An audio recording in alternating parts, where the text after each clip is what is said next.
नमस्कार, जोहार। स्वागत करता हूं आप सभी का आपके अपने YouTube चैनल आजाद जेपीएससी एकेडमी पर। तो आज है झारखंड का दूसरा फ्री हिट। आपकी डिमांड आई थी कि सर इसे कंटिन्यू रखा जाए, तो मैं इसे कंटिन्यू रख रहा हूं। जो नए अभ्यर्थी होंगे जो इसको देख रहे होंगे, ये सारे एग्जाम्स को ध्यान में रखते हुए बहुत ही उम्दा टाइप के जो पॉइंट्स होते हैं वो मैं छांट के लाता हूं, आपके एग्जाम के लिए बहुत ही हेल्पफुल होगा। और यहाँ पे कुछ पॉइंट्स लिखे हुए, हो सकता है कि इसका आंसर आपको वन लाइनर में आता हो, लेकिन मैं यहाँ इससे रिलेटेड कई पॉइंट्स को बताते चलता हूं। कॉपी पेन ले लीजिएगा, अगर जरूरत पड़ी तो लिखते भी चलिएगा। और यहाँ पे एक पॉइंट जैसा लिखा हुआ है, मैं उसका पूरा विस्तार करता हूं, इसलिए इसको फ्री हिट नाम दिया गया है। तो जो भी आप पहले से वीडियो देखे होंगे फ्री हिट का पार्ट 1, वो तो बहुत अच्छी बात है। जो नहीं देखे होंगे वो जरूर देखिएगा, उसमें बहुत सारी जानकारियां दी हुई है, आप उससे काफी लाभान्वित हुए भी होंगे। तो चलिए देर ना करते हुए स्टार्ट करता हूं झारखंड फ्री हिट का दूसरा ये भाग। और यहां पे जो पॉइंट्स है, अगर आपके इसके उत्तर आते हो तो कमेंट बॉक्स में उत्तर भी आप देते चलेंगे। पहला जो पॉइंट है वो ये कहता है, रामगढ़ अधिवेशन कांग्रेस का कौन सा अधिवेशन था? अब यहां मैं बताते चलता हूं, रामगढ़ अधिवेशन कांग्रेस का कौन सा अधिवेशन था, तो सीधे कह दीजिएगा सर 53वां अधिवेशन था। ठीक, 53वां अधिवेशन कब हुआ था? ये अगर आपसे पूछ दिया जाए कब हुआ था, तो आप कहेंगे 19-20 मार्च। ठीक है, 19-20 मार्च 1940 को। ठीक, हुआ तो था, मानता हूं कि, लेकिन इसकी अध्यक्षता किसने की थी? तो अध्यक्ष कौन थे वो भी मैं लिख देता हूं, यहां पे लिख देता हूं अध्यक्ष, है ना। इसके अध्यक्ष थे हमारे देश के पहले शिक्षा मंत्री कह लीजिए, है ना। जब भारत देश आजाद हुआ था तो आजादी के बाद अंतरिम सरकार का गठन किया गया था, यानी इंटरनल सरकार थी, जो दिया गया था काम कि आप एक बार सरकार चलाइए। तो अंतरिम सरकार में शिक्षा मंत्री थे और वो बहुत ही प्रख्यात व्यक्ति थे, मौलाना अबुल कलाम आजाद। मौलाना अबुल कलाम आजाद, तो इनकी अध्यक्षता में हुआ था मौलाना अबुल कलाम आजाद, याद रखिएगा। और ये कांग्रेस के सबसे लंबे टाइम तक 1940 से 45 तक अध्यक्ष रहते, ये भी नोट करते जाइएगा, मेरी बंधु को नोट भी कर लीजिएगा, ठीक है ना। 1940 से 45 तक ये अध्यक्ष रहते, लंबे कार्यकाल तक। कहने का मतलब, अगर आपसे क्वेश्चन पूछ दे भारतीय राष्ट्रीय कांग्रेस का सबसे लंबा कार्यकाल वाला अध्यक्ष कौन था, तो मौलाना अबुल कलाम आजाद। ठीक है, एक तो हो गया कि 53वां अधिवेशन था, अध्यक्षता मौलाना अबुल कलाम आजाद ने की थी। 19-20 मार्च 1940 को यह हुआ था। इसी टाइम लगभग 29 मार्च 1940 के आसपास गांधी जी भी आए थे यहां पे रांची में, है ना।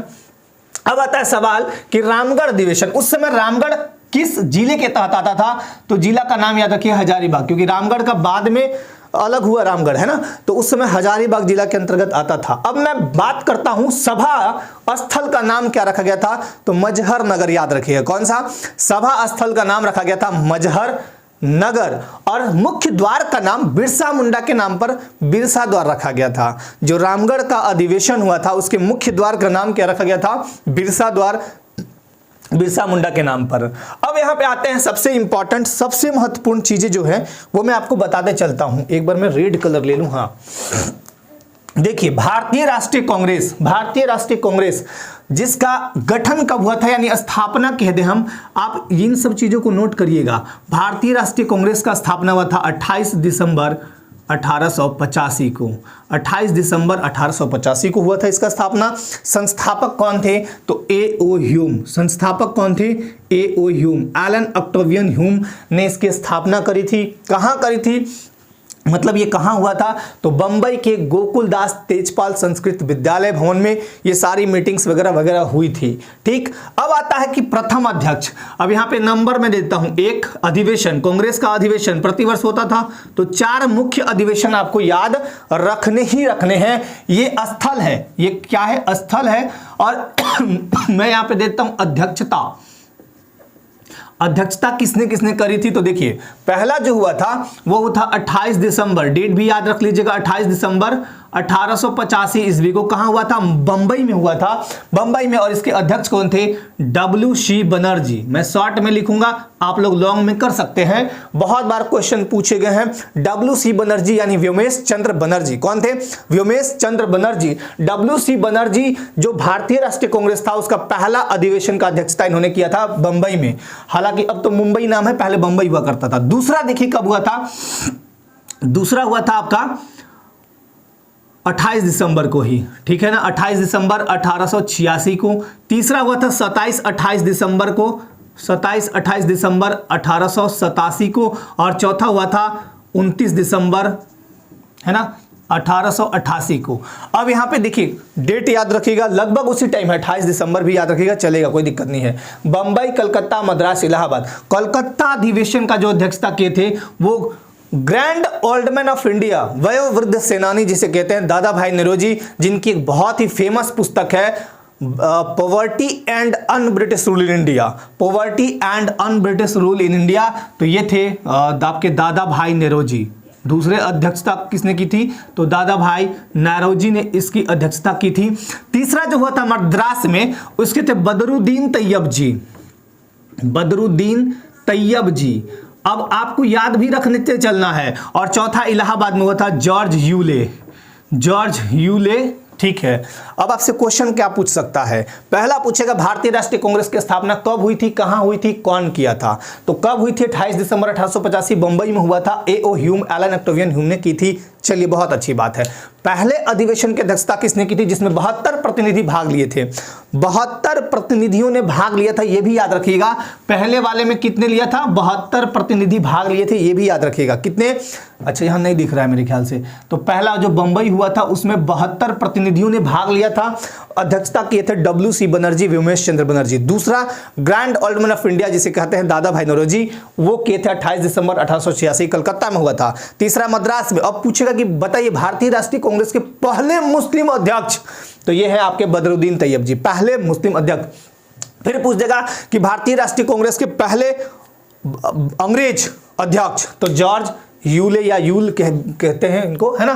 तो ये इतनी चीजें आपको यहां से याद रखना है। एक इंपॉर्टेंट चीज और जो आपके जेएसएससी ने पूछ दिया है, पहले ही पूछा है, भारतीय राष्ट्रीय कांग्रेस, ये तो बाद में नाम हुआ था, पहली नाम क्या था? तो इसका पहले नाम था भारतीय राष्ट्रीय संघ।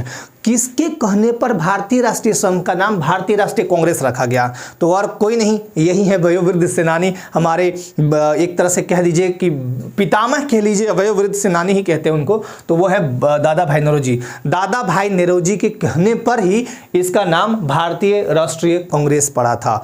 तो इससे इतनी बातें आपको याद रखना है।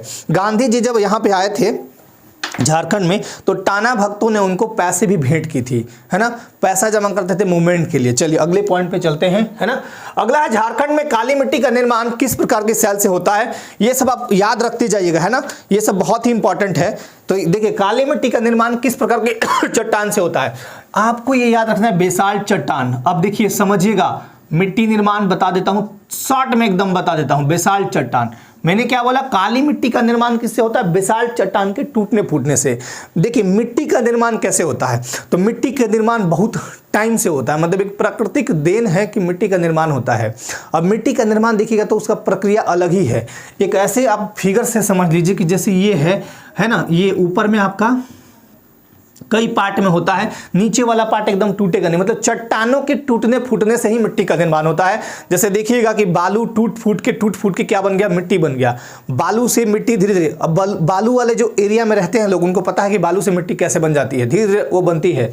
तो आपको ये पूछेगा कि किस प्रकार का चट्टान से, सैल मतलब चट्टान से काली मिट्टी का निर्माण हुआ? बेसाल्ट चट्टान।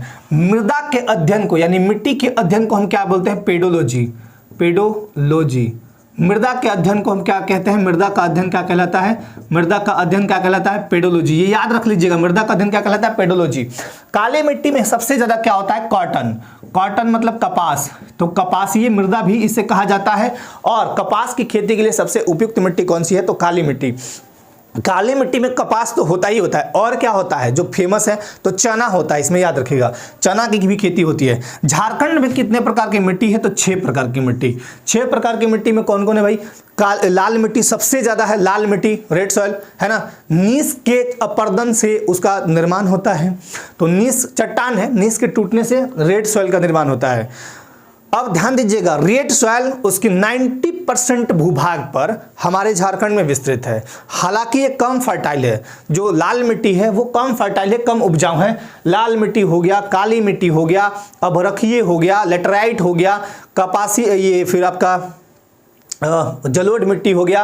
अब एक चीज और, जलोढ़ मिट्टी के बारे में थोड़ा सा मैं आपको बता दूं, बहुत ही फेमस है। मैं जलोढ़ मिट्टी को थोड़ा सा दिखा देता हूं। देखिए जलोढ़ मिट्टी ना भारत की कहा जाता है खाद्यान्न मिट्टी भी है। जलोढ़ मिट्टी को हम एलुवियल सॉइल भी कहते हैं।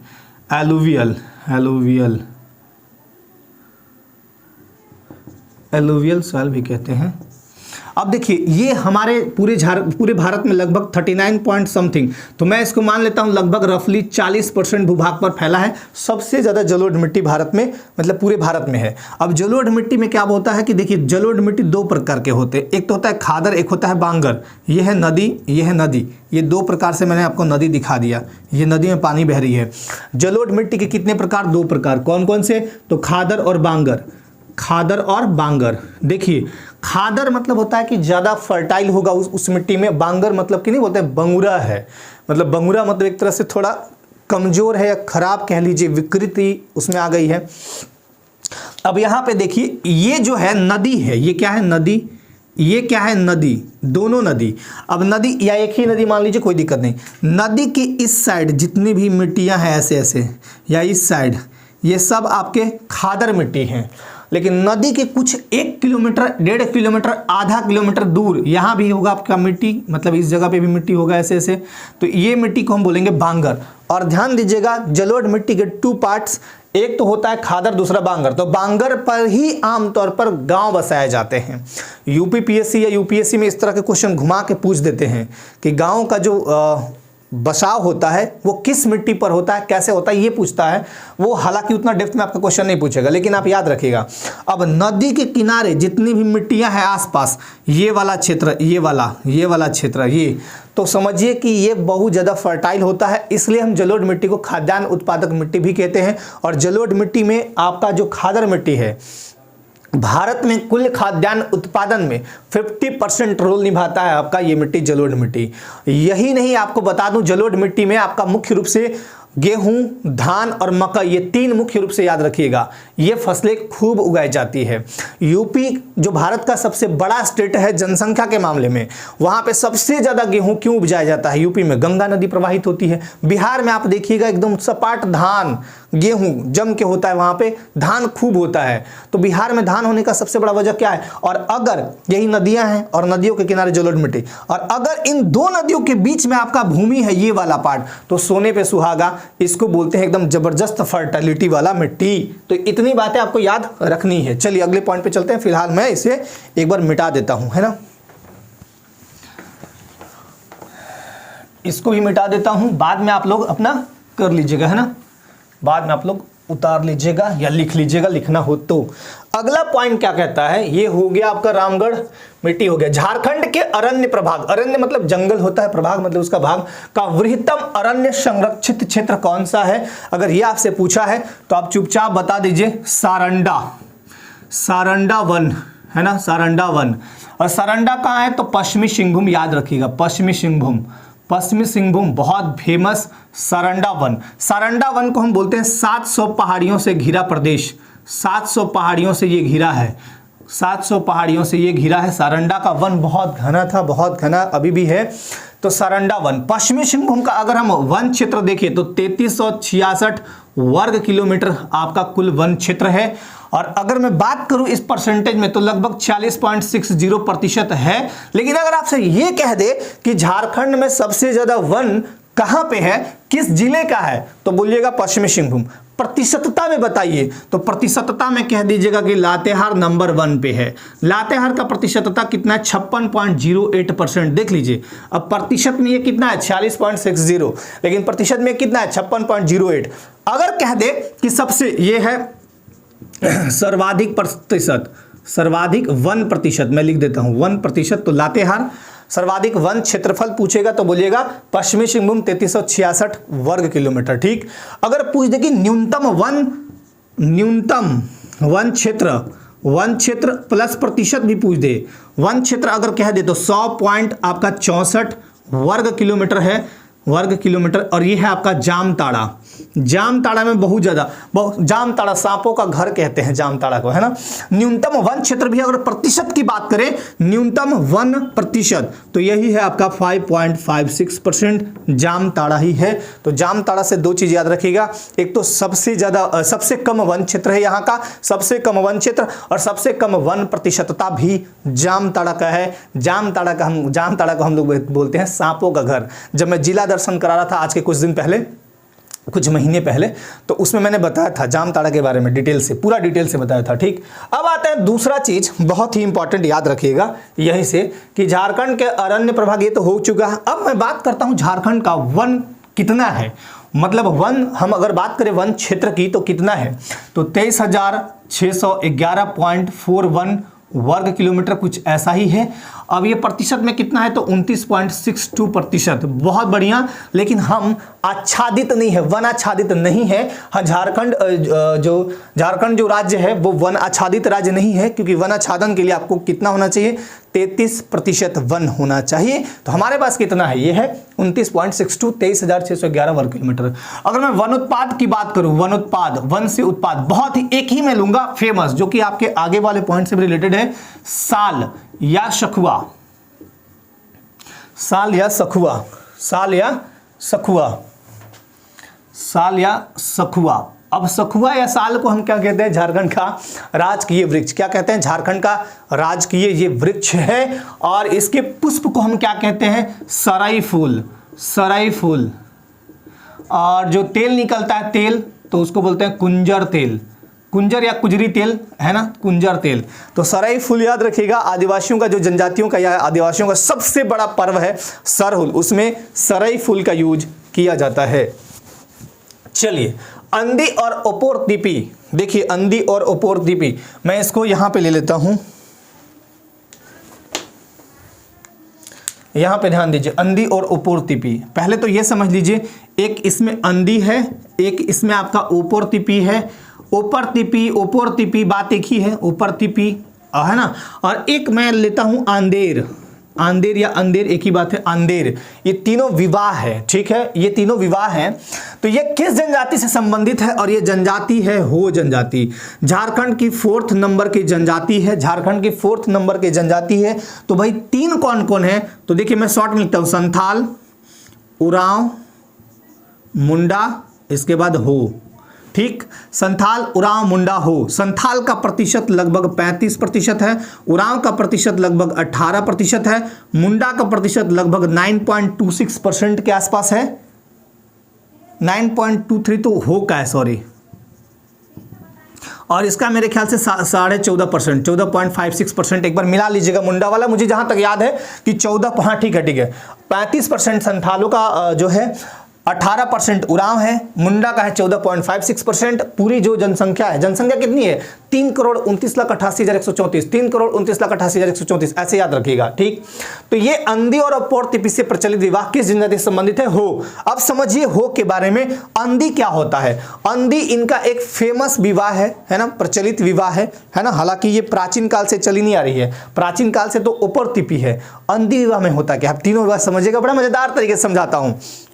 अंधी विवाह में यह होगा कि एक प्रेमी युवक, मान लीजिए दो लड़का लड़की है, एक प्रेमी है, प्रेम करता है, तो वो चुपचाप जाएगा ससुर जी के घर, अपने ससुर जी के घर जाएगा, और ससुर जी के घर जाके खुद शादी का प्रस्ताव लेके जाएगा। जो प्रेमी युवक है वो खुद शादी का प्रस्ताव लेके जाएगा और बोलेगा कि मुझे आपकी लड़की से शादी करनी है। बात अगर बन गई, शादी वादी सेट हो गया, तो ये एक वधु मूल्य देगा, जिसे कहते हैं गोनोंग, या हम पोन कह सकते हैं। वधु मूल्य क्या है, ये सब पूछता है, याद रखिएगा। वधु मूल्य क्या है, गोनोंग या पोन। तो अंधी समझ गए।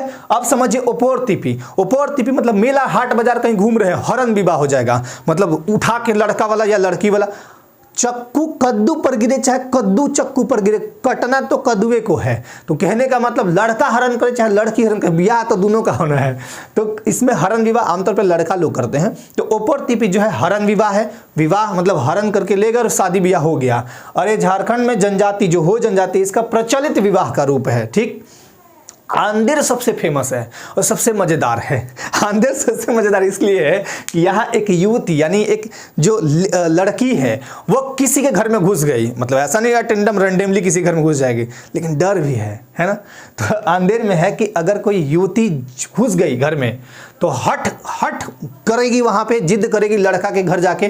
जैसे मान लिए कोई लड़का का घर, ये लड़का है, ये लड़की है, ये घुस गई इसके घर, जब तक ब्याह नहीं करिएगा तब तक हम निकलबे नहीं करेंगे, और ब्याह के लिए मनवाइए लेगी और मानना ही होगा। तो इसको बोलते हैं आंदेर विवाह। तो इतनी बातें आपको याद हो गई होगी। एक बार फिर से मैं रिवाइज करता हूँ। हो जनजाति जो है झारखंड की 4th नंबर की है, संथाल, उरांव, मुंडा हो, इनमें आपका चलता है अंधी, ओपोर, तिपी और आंदेर। इतनी बातें आपको बहुत अच्छे से याद रख लेने हैं। एक चीज और मैं बता देता हूं इससे संबंधित। झारखंड में जो जनजाति है, जनजाति इनका कुल जनसंख्या कितना है, तो 86,45,042। ये परसेंटेज में कितना है, 26.2%। ये भी याद रखिएगा, झारखंड की कुल जनसंख्या का 26.2% जनजाति कितने हैं, 32 प्रकार की जनजातियां झारखंड में निवास करती हैं, जिनका कुल जनसंख्या 86,45,042 है। चलिए मैं आगे बढ़ता हूं। झारखंड की कौन सी जनजाति सदान समुदाय की एक जनजाति है जो दस्तकार भी है। बहुत ही प्यारा क्वेश्चन, बहुत ही शानदार क्वेश्चन। तो यह है करमाली, कुरमाली या करमाली, बात समझ लीजिएगा। ये ऑस्ट्रेलियाइड प्रजाति से संबंधित है। किस प्रजाति से, ऑस्ट्रेलियाइड प्रजाति से संबंधित है। और झारखंड की ये जनजाति ऐसी है जो सदान समुदाय से संबंधित है, सदान समुदाय से। अब यहां याद रखिएगा कि ये पूछा कि दस्तकार का मतलब ये समझिए कि लोहे के औजार वगैरह बनाना। एक तो ये हो गई, दो और हैं दस्तकार। एक तो है आपका असुर, जिनका जो काम है असुर।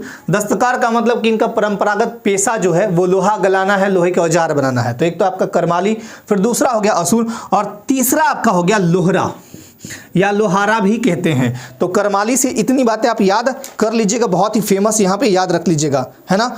करमाली आपका, इनका अगर हम बात करें क्या बोलते हैं प्रधान देवता की, झारखंड में जो जनजाति है प्रधान देवता की बात करें तो यह है सिंहबोंगा। कौन है, सिंहबोंगा। इनका जो प्रधान देवता है वो है सिंहबोंगा, और इनके जो पुजारी हैं वो है पाहन कहलाते हैं। तो इतनी बातें भी आपको याद रखनी है। चलिए अब नेक्स्ट पॉइंट पे चलते हैं। बहुत ही फेमस है झारखंड का, ये वाला बहुत फेमस है। अब मैं एक बार मिटा देता हूं इसे। झारखंड का कुल ग्रामीण क्षेत्रफल आपसे पूछा है, एक बार आप लोग देख लीजिएगा, अगर स्क्रीनशॉट लेना है तो ले सकते हैं, ठीक। चलिए अब मैं यहाँ थोड़ा मिटा देता हूँ ऊपर तक, ताकि मुझे लिखने का बढ़िया सा जगह मिल जाए। आगे पूछा है आपसे कि झारखंड का कुल ग्रामीण क्षेत्रफल पूछ दिया है। अब ग्रामीण क्षेत्रफल कैसे निकलेगा, निकाल देता हूं मैं तुरंत, टेंशन मत लीजिए। ग्रामीण क्षेत्रफल कैसे निकलेगा देख लीजिए। झारखंड का कुल ग्रामीण क्षेत्रफल, वैसे तो आप ऐसे कह सकते हैं 77,922 1,792, दोनों को जोड़ दीजिए, 2 2 4 9 2 11 के खत में 1 9 7 16 17 7 1 8 9 79,714। हालांकि अभी हमारा क्षेत्रफल कितना है, 79,716 वर्ग किलोमीटर, कहीं से 2 किलोमीटर चुरा के लाए हम लोग, है ना। 79,716 वर्ग किलोमीटर जो फॉरेस्ट रिपोर्ट आई थी 2019 में, उसके अकॉर्डिंग 79,716 वर्ग किलोमीटर है, जो कि झारखंड जो कि भारत की कुल क्षेत्रफल का 2.42% है, 2.42% है। अब आप कहिए कि सर भारत का क्षेत्रफल बता दीजिए, तो देखिए इंडिया का जो यहाँ पे मैं दिखाता हूँ, भारत का जो एरिया होगा, भारत का जो एरिया टोटल एरिया कितना है, 32,87,469 वर्ग किलोमीटर। कहिएगा सर रुकिए 1 मिनट रुकिए सर, आप 469 बता रहे हैं, हम तो किताबों में पढ़े 32,87,263 वर्ग किलोमीटर। अरे ठीक है, अब किताब में तो यही पढ़े हैं आप कि 79,714 वर्ग किलोमीटर। लुसेंट फुसेंट पता नहीं कौन कौन है झारखंड का, जो जितना बुक है लगभग में आपको ये मिलेगा, ये भी मिलेगा। तो सर ये वाला है, तो ये वाला है। तो देखिए फॉरेस्ट रिपोर्ट जो आता है, वन रिपोर्ट जो आता है, वो ये बताया कि हमारे पास 2 किलोमीटर जो है स्क्वायर किलोमीटर कहीं से हम लोग दबा लिए। उसी तरह भारत भी कहीं दबा लिया, पाकिस्तान को, उधर बांग्लादेश को, उधर नेपाल को सरिया के इधर ले लिया। तो ये याद रखिएगा, वो भी याद रखिए 32,87,263 वर्ग किलोमीटर। लेकिन फॉरेस्ट रिपोर्ट जो 2019 आई है उसके अकॉर्डिंग हमारा जो कुल एरिया है भारत का 32,87,469 वर्ग किलोमीटर। मेरी बातों पे अगर यकीन ना हो तो वन रिपोर्ट खोल लीजिए, वहां निकाल लीजिए, वहां आपको ये चीजें मिल जाएंगी। अगर आपसे ये कह देगा कि भारत में वन कितना है, तो कहिएगा 7,12,000 कितना है, 249 वर्ग किलोमीटर, 249 वर्ग किलोमीटर। अब कहिएगा कि सर कितना परसेंट है, तो 21.67% है। सब बढ़िया है, झारखंड भी वन आच्छादित नहीं, भारत भी वन आच्छादित नहीं, भारत वन आच्छादित होने के कगार पर है। ऐसा धीरे धीरे हो जाएगा। वन रोपण पौधारोपण का कार्यक्रम हमारा स्टेट गवर्नमेंट भी चलाती है और सेंट्रल गवर्नमेंट भी चलाती है, और हम सब प्रयास करेंगे तो जरूर एक दिन सफल हो जाएंगे। यहाँ पे 33% से ऊपर वन हो जाएगा, और हमारे झारखंड में तो बिल्कुल करीब है हम लोग।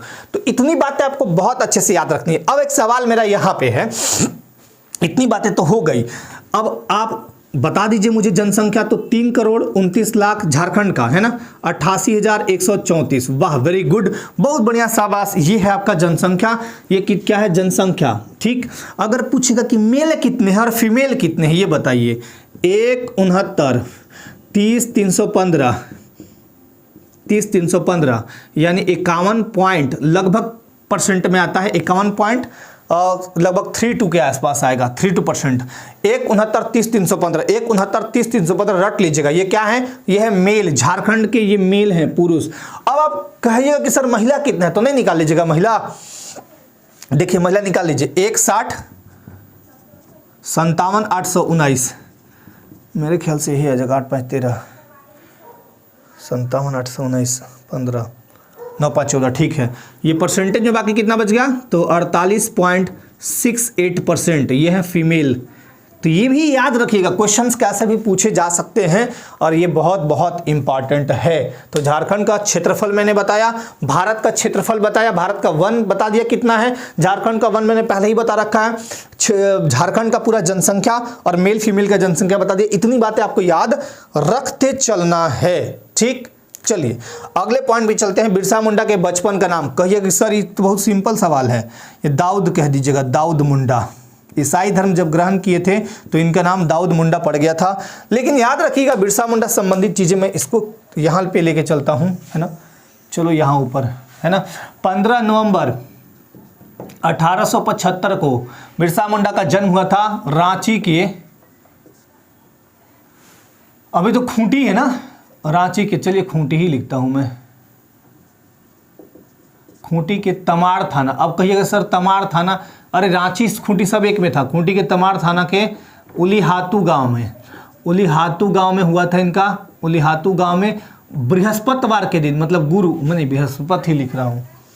बृहस्पति लिखने से क्या होगा कि आपको याद भी रहेगा कि बृहस्पतिवार को इनका जन्म हुआ था। मुंडा परिवार में, अगर कोई पूछेगा किस परिवार में, तो कहिएगा मुंडा परिवार में इनका जन्म हुआ था। किनका? बिरसा मुंडा का। बिरसा मुंडा 5 भाई थे, है ना। बिरसा मुंडा 5 भाई थे, दस्तगीर, चंपा, कुंता, बिरसा और कानू। तो बिरसा 4th नंबर पे थे। बिरसा कौन से नंबर पे थे?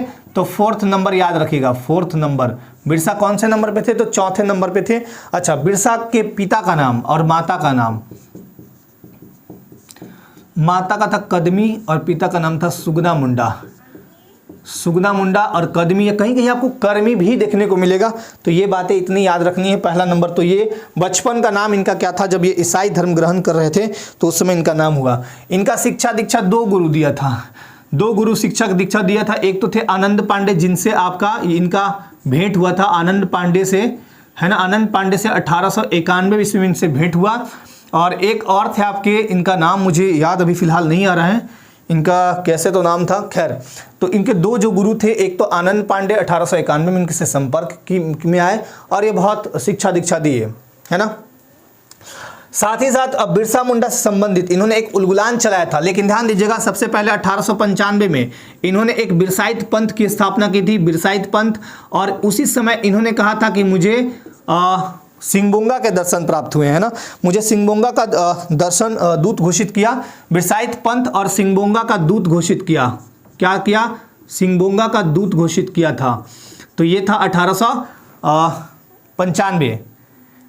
उसके बाद 1897, 2 साल बाद, याद रखिएगा डेट आपको रट लेना है, 2 साल बाद बिरसा सेना का गठन किए थे। किसका किए थे? बिरसा सेना का गठन किए थे ये बिरसा सेना। बिरसा का आर्मी बना और खूंटी का डोम्बारी पहाड़ी, खूंटी का डोम्बारी पहाड़ी, ये सब नाम याद रखिएगा। डोम्बारी पहाड़ी इनका सेंटर बना था, केंद्र बना था। यानी इन्होंने बिरसा दल का गठन किया था 1897 में, और खूंटी का डोम्बारी पहाड़ी था इनका जो ये था। आनंद पांडे से संपर्क में 1891 में। और प्रारंभिक शिक्षा इनका एक और दिए थे, जयपाल नाग। कौन दिए थे? जयपाल नाग। इसको फिर से लिखूं मैं, जयपाल नाग ने इनका प्रारंभिक शिक्षा इनको दिया था। 1897 के बाद एक और डेट याद रखिएगा, हर 2-2 साल बाद 1895 में इन्होंने अपने आप को सिंगबोंगा मतलब कि भगवान, है ना। सिंगबोंगा मतलब एक समझिए कि इनका एक भगवान होते थे सिंगबोंगा। एक पंथ की इन्होंने एक मतलब ईश्वर का एक ही पंथ माना कि मतलब ईश्वर एक ही है, सिंगबोंगा, उनका दर्शन प्राप्त किया हूँ। अच्छा, एक्चुअली हुआ ये था कि उस समय इनको ना मतलब बिजली का झटका लगा था। बिजली जो गिरता है ना आसमान से, तो वो बिजली गिरा और ये पूरा शरीर इनका काला हो गया। तो लोगों ने सोचा कि अरे ये तो एकदम बदल गया। तो इनके जो अनुयायी थे, आसपास के लोग थे, उन्होंने कह दिया, इनसे कहवाया कि मुझे बोलो कि सिंगबोंगा के दर्शन हुए।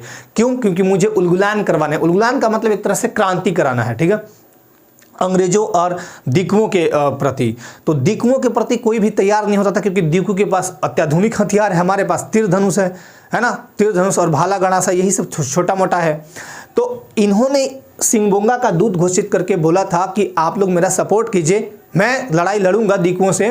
तो सबने कहा कि उधर से तोप गोला चलेगा, इधर से आपका तीर। तो ये बोले कि ऐसा जादू मारेंगे, ऐसा जादू मारेंगे, भगवान का दूत हम हैं, तो ऐसा जादू मारेंगे सब उनका गोली पानी बन जाएगा। तब लोगों को मोटिवेट करके इन्होंने साथ लिया था। 1897 में बिरसा सेना, खूंटी का डोंबारी पहाड़ी। अब एक चीज और याद रखिएगा, एक डेट बहुत ही फेमस, 25 दिसंबर 1899 ये हुआ था। एक्चुअली विद्रोह स्टार्ट यहीं से हुआ था, विद्रोह स्टार्ट एक्चुअली यहीं से हुआ था, ठीक है। 25 दिसंबर 1899 को उलगुलान विद्रोह शुरू हुआ था। और इसका अगर हम पूछे कि केंद्र कौन सा था, तो खूंटी का डोंबारी पहाड़ी, ठीक।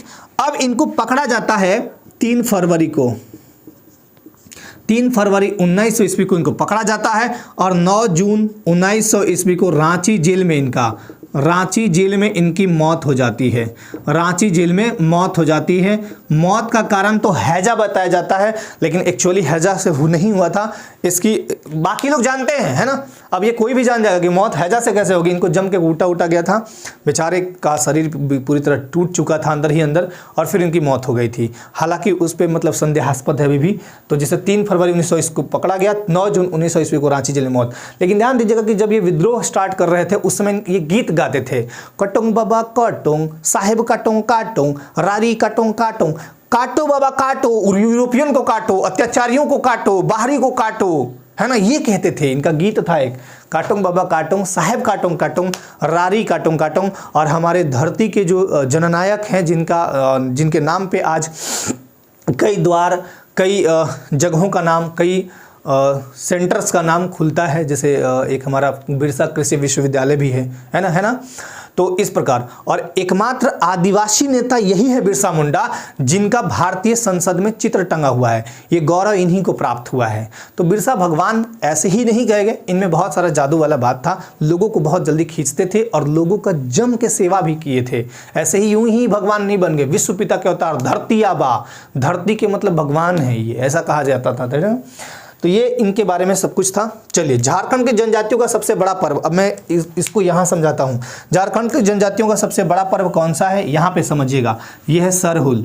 अब सरहुल को लेके 3-4 चीज समझ लीजिए। सरहुल को एक्चुअली सरहुल कौन कहते हैं, तो ये कहते हैं मुंडा सरहुल को सरहुल कहते हैं।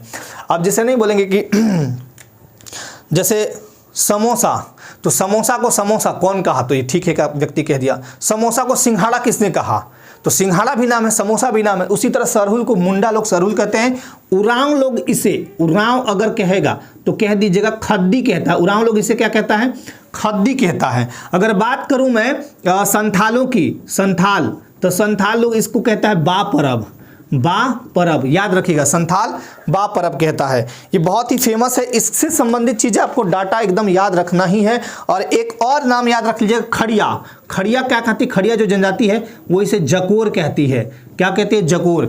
झारखंड के जनजातियों का सबसे बड़ा पर्व सरहुल, ये वसंत ऋतु में मनाया जाता है। बहुत ही फेमस है। वसंत ऋतु में चैत माह के शुक्ल पक्ष की तृतीया को मनाया जाता है। कब मनाया जाता है, चैत माह के शुक्ल पक्ष की तृतीया को मनाया जाता है। 4 दिन पूजा होता है। पूजा कौन कराता है, पाहन कराते हैं। पूजा में कौन सा फूल यूज होता है, तो वो देखिए सरई का फूल, इधर मैंने लिखा था ना, सरई का फूल। सरई फूल कहां से आता है, साल से। वृक्ष कौन सा पूजा जाता है, कौन से वृक्ष की पूजा होती है? साल वृक्ष की पूजा होती है। साल वृक्ष की पूजा क्यों होती है? तो जनजातियों का सबसे बड़ा विश्वास ये है, क्योंकि सरहुल पर्व देखिए सब लोग मनाता है। मुंडा हो गया, मुंडा इसे सरहुल कहते हैं, उरांव इसे खद्दी, संथाली इसे बा परब या बाप परोब भी है कहीं कहीं, और खड़िया इसे जकोर कहता है। तो जनजातियों का सबसे बड़ा मान्यता यह है कि इसी में भगवान निवास करते हैं, मतलब इसी में सिंगबोंगा निवास करते हैं, इसी में हमारे देवी देवता निवास करते हैं। किसमें? साल वृक्ष में। साल वृक्ष को जल्दी वो लोग तोड़ता नहीं है, काटता भी नहीं है। तो साल वृक्ष की पूजा करते हैं, पाहन पूजा कराता है, 4 दिन लगभग पूजा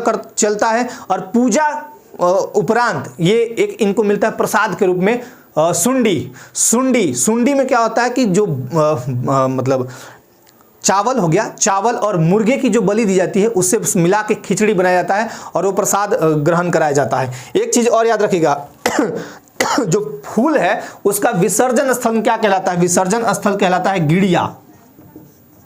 जो फूल का विसर्जन होता है, यानी जो फूल है सराई फूल, उसका भाई नदी में विसर्जन कीजिएगा ना, उसका स्थल एक होता है, तो उसका एक स्थल है, उसको गिड़िया कहते हैं। तो इतनी बातें आपको यहां से याद रखनी है। बहुत ही फेमस, बहुत ही इंपॉर्टेंट, कौन सा मंदिर काली माता के सौम्य रूप का प्रतिनिधित्व करता है? अब आपसे क्या पूछा है? सौम्य रूप पूछा है। मां जो काली है उनका 3 रूप है, सौम्य रूप, उग्र रूप और काम रूप। सौम्य रूप, उग्र रूप और काम रूप। कौन सा? सौम्य रूप, उग्र रूप और काम रूप। आपसे क्या पूछा है? सौम्य रूप। तो यह है आपका भद्रकाली मंदिर, भद्रकाली इटखोरी चतरा में है सौम्य रूप। इटखोरी एक प्रखंड है, ये भी आप याद रखिएगा। भद्रकाली मंदिर कहाँ है? इटखोरी चतरा, यहाँ इनका सौम्य रूप। अगर पूछेगा कि उग्र रूप किधर है, उग्र रूप कौन सा प्रतिनिधित्व करता है, तो बोलिएगा वन दुर्गा मंदिर। किसी बच्चे ने मुझे कमेंट किया था कि सर वन दुर्गा मंदिर ये नहीं है। एक्चुअली क्या है कि माँ छिन्नमस्तिका मंदिर जो आपका रामगढ़ रजरप्पा में है, जो दामोदर और भेड़ा नदी के संगम पर या भैरवी नदी के संगम पर है, माँ छिन्नमस्तिका मंदिर, वो उग्र रूप दिखाता है। ठीक है, और उसे वन दुर्गा मंदिर उसको कहा जाता है। 1947-48 के आसपास, मतलब 50 के आसपास हुआ क्या था कि बहुत ज्यादा वन था, इसलिए उसका नाम वन दुर्गा मंदिर भी रखा गया था। तो ये याद रखिएगा। इतनी बातें हो गई। चलिए आज का लास्ट पॉइंट, झारखंड में पंचायती राज व्यवस्था का शिल्पकार। मुझे एक जगह चाहिए इसमें पूरा, क्योंकि यहां पे मैं पंचायती राज आपको दिखाने वाला हूं, तो इसको मैं पहले मिटा लेता हूं यार को। झारखंड में पंचायती राज व्यवस्था का शिल्पकार कह दें या हम कह दें कलाकार कह दीजिए, है ना, वास्तुकार कह दीजिए, शिल्पकार ही कहना ठीक रहेगा। तो भारत में पंचायती राज व्यवस्था का शिल्पकार किसे कहा जाता है? तो देखिए इस वाले पॉइंट को मैं यहाँ ले गया हूँ। देखिए भारत में पंचायती राज व्यवस्था का जो शिल्पकार होगा वो होगा बलवंत राय मेहता, BRM, यानी बलवंत राय मेहता। बलवंत राय मेहता एक व्यक्ति थे जिन्होंने कमेटी बनाई थी सरकार के आदेश पर 1957 में। क्या किस लिए बनाया था? पंचायतों की जांच करने के लिए, मतलब पंचायती राज व्यवस्था को लाने के क्रम में। हुआ यूं था कि जब भारत आजाद हुआ, भारत की आजादी के पहले गांधी जी का एक सपना था कि भारत में हर घर में दिया जले। कहने का मतलब हर घर शिक्षित हो, हर घर आगे बढ़े, कोई किसी के ऊपर डिपेंडेंट नहीं हो, मतलब ऐसा नहीं कि गरीबी के दंश को झेल रहे हैं। गांधी जी का यह बहुत बड़ा सपना था कि हम भले दिल्ली में है या कहीं भी हैं, सेंट्रल कलकत्ता पहले हुआ करता था हमारा, तो कहीं भी हम हैं, लेकिन हमारे दूर दराज जो एक छोटा सा गांव में छोटा सा जगह है, उसका भी बच्चा पढ़े लिखे आगे बढ़े, उसका भी विकास हो। तो ये आपका उनका एक सपना था और गांधी जी को बहुत मानते थे आपके पंडित जवाहरलाल नेहरू। तो गांधी जी का तो चलिए डेथ हो गया 1948 में, देश आजाद हुआ कुछ दिन बाद। अब देखिए 2 अक्टूबर, ये डेट क्यों रखा गया गांधी जी का? भाई 2 अक्टूबर को भाई मनाते हैं हम लोग, है ना। 2 अक्टूबर 1952 को CDP कार्यक्रम लाया गया, कम्युनिटी डेवलपमेंट प्रोग्राम, CDP, सामुदायिक विकास कार्यक्रम लाया गया। इसका जो लक्ष्य था, इसका जो लक्ष्य था, पंडित जवाहरलाल नेहरू लेके आए, फीता काटे और शुरू कर दिए। देश में आर्थिक और सामाजिक विकास में जनता की भागीदारी को सुनिश्चित करना, मतलब हम सामाजिक तौर पे जो विकास करेंगे, आर्थिक तौर पे रुपया पैसा वाले में विकास करेंगे, उसमें जनता की भागीदारी हो, मतलब लोग अधिक से अधिक आए। लेकिन ये कुछ दिन बाद फेल हो गया। 1953 में राष्ट्रीय प्रसार सेवा लाया गया। इसका भी वही लगभग उद्देश्य था, राष्ट्रीय प्रसार सेवा, है ना। तो ये भी उसके बाद फिर ये फेल्योर होते गया। 1957 में, जनवरी 1957 में बलवंत राय मेहता कमेटी को सौंपा गया कि चलिए भैया पंचायती राज व्यवस्था को लाने का। तो इन्होंने, अब देखिए भारत में जो 5 कमिटियाँ आई थी, इसको यूँ याद रखिएगा, बल AGL गन, बल AGL गन, बलवंत राय मेहता हो गया। मैं यहाँ पे फटाफट लिखता हूँ बलवंत राय मेहता, शॉर्ट में भी लिख देता हूँ बलवंत राय मेहता। ये थे हमारे अशोक मेहता समिति, सब में समिति लगा लीजिएगा, GVK राव समिति, और ये थे लक्ष्मी मल सिंधवी कमेटी, लक्ष्मी मल सिंघवी कमेटी, सिंधवी या सिंघवी बात एक ही है, और ये PK थुंगन कमेटी।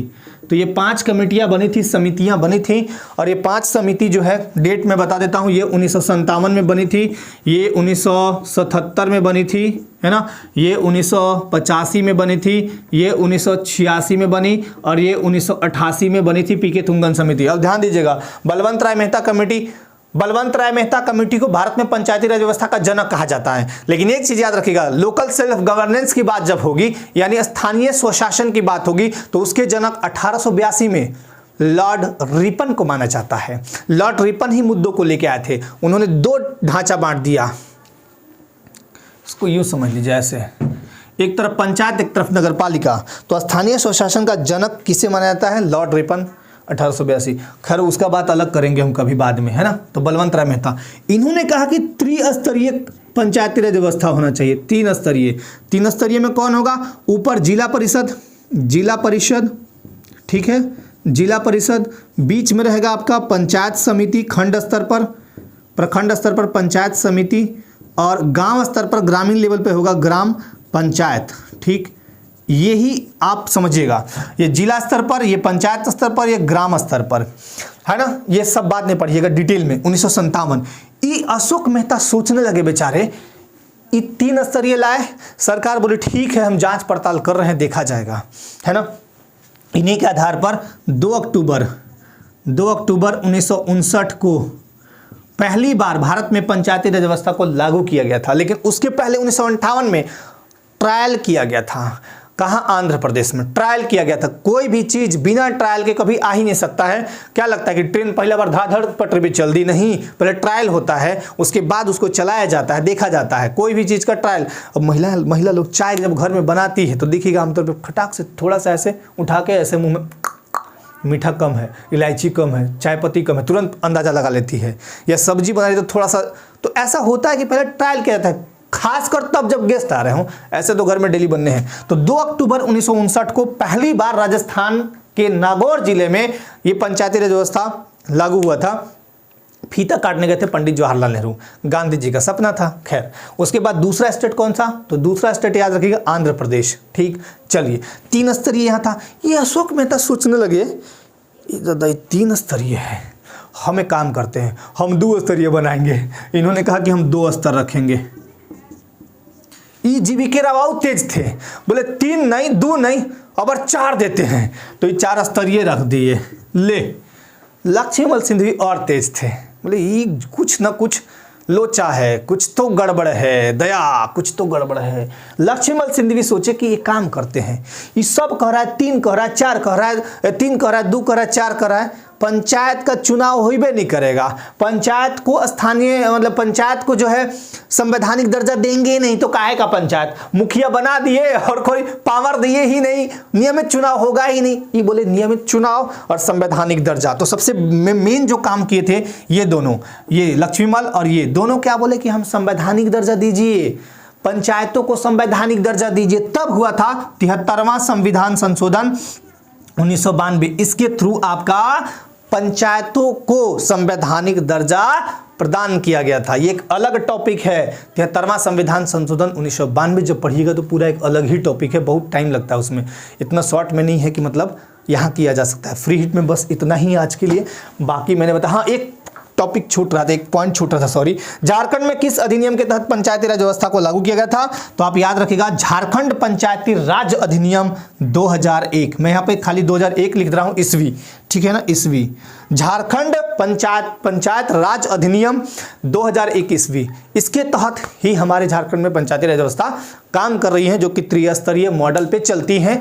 और झारखंड में महिलाओं को 50% रिजर्वेशन है पंचायती चुनावों में, या पंचायत संबंधी जो भी वैकेंसी आएगी उसमें 50% मौके मिलेंगे, मतलब 50% सीट उनके रिजर्व रहेंगे। तो उम्मीद करता हूं कि आज मैं आपको यहाँ पे कुछ जानकारियाँ दे पाया हूँ। फ्री हिट का अगला सीरीज आएगा, आप बताइएगा मुझे कि आपको सीरीज कैसे लग रहे हैं फिर भी, है ना। और ज़्यादा से ज़्यादा लाभान्वित होइए, ये सभी एग्जाम के लिए इंपॉर्टेंट है। अगर मैं जेपीएससी की बात करूं बहुत इंपॉर्टेंट, सीजीएल की बात करूं जो भी वर्तमान टाइम में आपका बहुत बहुत बहुत इंपॉर्टेंट, डिप्लोमा स्तरीय वाले बच्चे भी देख सकते हैं। मैं बात करूं जिला पुलिस या दारोगा हो या excise constable, special branch, forest guard, panchayat सचिव, टीचर, हाई स्कूल टीचर हो या जो आपका टेट हो, सभी के लिए बहुत इंपॉर्टेंट। हाई स्कूल टीचर में भी बहुत अच्छे से क्वेश्चन पूछे जाते हैं और ये बहुत धड़ाधड़ आप पकड़ सकते हैं, बहुत आसानी से लिख सकते हैं। तो फ्री हिट को बहुत ध्यानपूर्वक देखना है और इसका भरपूर आप लाभ लेना है आपको, ठीक है। कॉपी पेन निकाल लीजिए, जो चीज़ें हैं संबंधित चीज़ें नोट कर लीजिएगा। तो फिर मिलते हैं नेक्स्ट सेशन में, तब तक आप अपने घरों में बिल्कुल सुरक्षित रहिए, मस्त रहिए, व्यस्त रहिए। और आप सभी को आज के लिए बहुत बहुत धन्यवाद। जय हिंद।